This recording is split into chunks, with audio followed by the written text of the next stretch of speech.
Oh yeah, free Switch games. In fact, the eShop has a load of free games you can play, and some of them aren't terrible, and these are those ones. 10 free games on the Nintendo Switch worth buying. Actually, it's 11, but 10 sounded better in the title. Why am I still holding Travis? Get out of my life.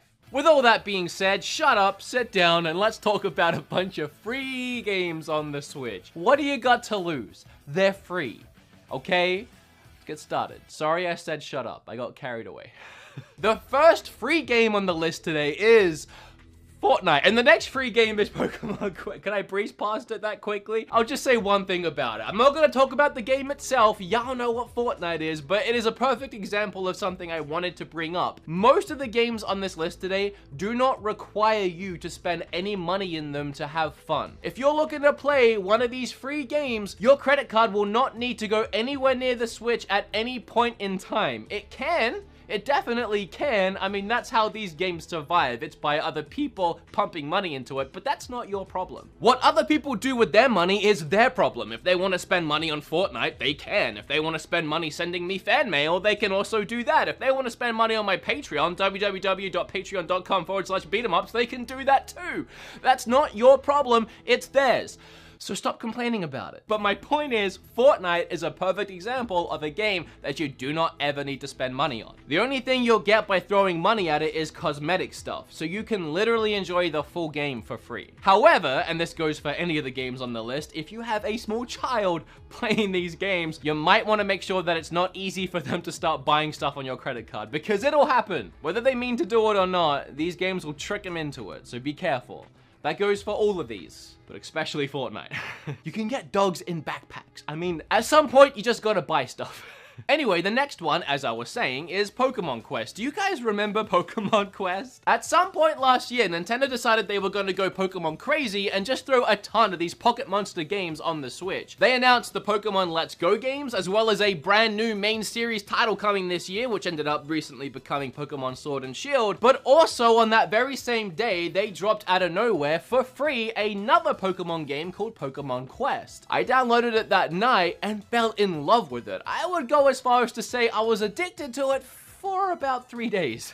And I mean, I loved it. It was like 3 straight days if I just couldn't put that thing down. There was just so much that just kept me playing. I really enjoyed the strange combat, the weird level designs, and the randomness of maybe getting a shiny Pokemon stroll up to your camp. There's something about this game that's like a weird phenomenon. Is that how you pronounce that? Phenomenon. And I've played games like this before that have the same phenomenon. Now I can't do it a second time.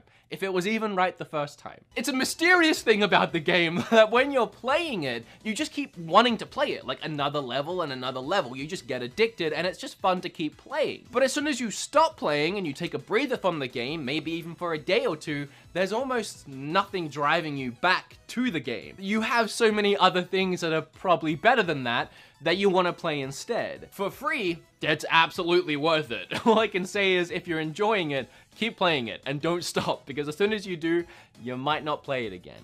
It is fun though, and very creative. And hey, maybe that's just my own experience, but I mean, no one talks about that game anymore, so. Do you guys like Overwatch? Of course you do, everyone does. Do you wanna play Overwatch on the Switch? Of course you do, everyone does. And do you wanna play Overwatch for free on the Switch?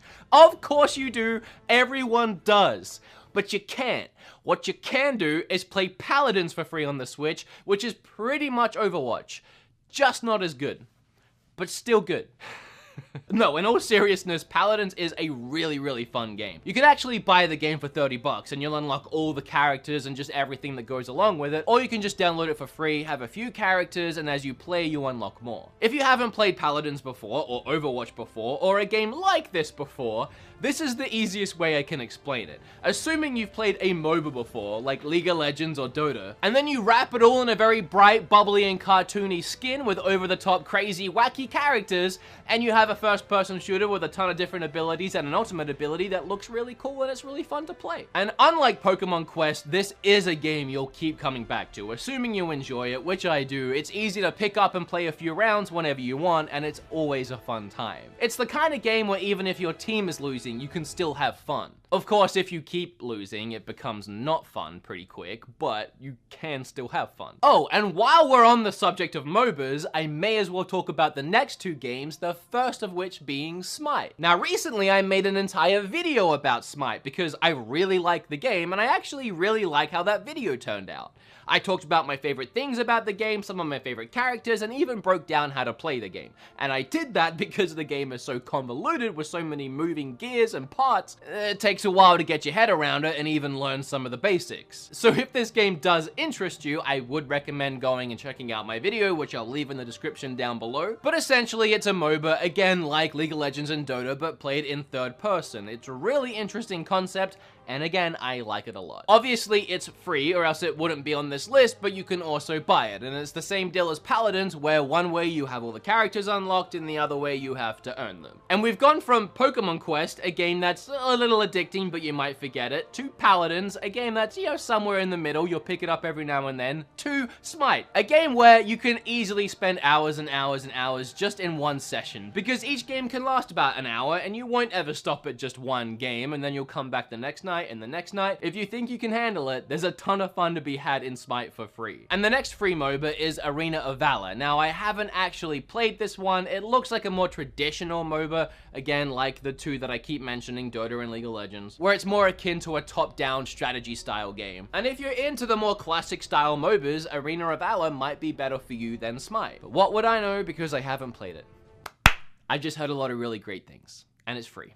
So here it is. A new MOBA is a huge investment. It takes hours and hours and hours to learn the game and get good at it. So as much as I like the genre, I'm not ready to jump into Arena of Valor just yet. I don't have a week's worth of time just to practice. Now, I don't think I'm out of line to say if you have a Switch, you should have all three of these games. Mario Odyssey, Legend of Zelda Breath of the Wild, and Super Smash Bros. And I'll excuse you if you only have two of those three, and if you only have one of those three, I'll still acknowledge your existence if we're walking past each other on the street, but I will be subtly judging you in my mind and wondering what the heck is wrong with you. However, it's probably safe to say you most likely have Smash Bros. In your house, if you have a Switch. But if you're in the very unfortunate circumstance of not having that game and wanting that game, but you do have a Switch, well, you can play a light version of this game for free, and that game's called Brawlhalla. And if you haven't seen this game before, I really don't have to describe it all that much because it's literally Smash Brothers. It's a Smash Brothers clone. Maybe hardcore Brawlhalla fans will fight me on that and point out all the subtle differences, but I played it. It's Smash Brothers. It wants to be Smash Brothers. It has its own personality for sure. It's a not as good Smash Brothers game, but it's free and it is good. I don't want to take that away from it. If Smash Brothers was never a thing and just Brawlhalla was, it would be a hit for sure. It's just Smash Brothers is a thing.